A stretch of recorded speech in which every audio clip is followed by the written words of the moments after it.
बच्चों, कैसे हैं आप? आशा है सभी स्वस्थ और मस्त होंगे। आनंदम पाठचर्या की कक्षा में आपका स्वागत है। आज की हमारी कहानी है तुम हो कौन। एथेंस का सबसे अमीर आदमी एक दिन सुकरात से मिलने गया। सबसे अमीर आदमी होने के कारण वह खुद को सबसे बड़ा आदमी मानने लगा था। अकड़ तो जैसे उसके स्वभाव का हिस्सा बन गई थी। उसके बारे में सुकरात को पता था, इसलिए जब वह सुकरात से मिला तो सुकरात ने उस पर कोई ध्यान नहीं दिया। थोड़ी देर बाद उस आदमी ने सुकरात से कहा, जानते हो मैं कौन हूँ? सुकरात ने कहा, बैठो, समझने की कोशिश करते हैं कि तुम कौन हो। सुकरात ने पूरी दुनिया का नक्शा सामने रखा और उस आदमी से पूछा, इस नक्शे में एथेंस कहाँ है? दुनिया के नक्शे पर तो एथेंस एक बिंदु जैसा था।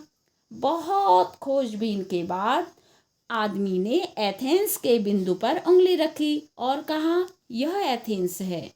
सुकरात ने उससे पूछा, इस एथेंस में तुम्हारा महल कहाँ है? एथेंस तो बिंदु था, उसमें महल कहाँ बताए?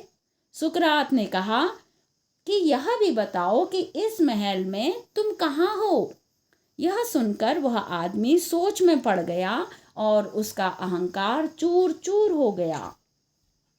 जब वह आदमी वहां से जाने लगा तो सुकरात ने वह नक्शा उसे दे दिया और कहा, जब भी अकड़ तुम्हें पकड़ने का प्रयास करे तो यह नक्शा खोल कर देख लेना। दुनिया में कहाँ एथेंस है, कहाँ मेरा महल है और कहाँ मैं हूँ।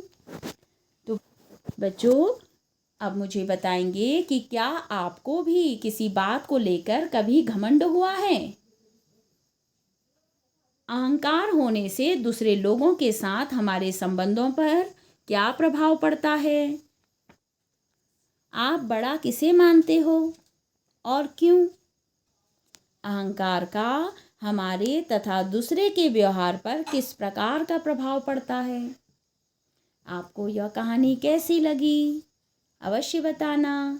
कल फिर नई कहानी लेकर आपसे मिलती हूँ।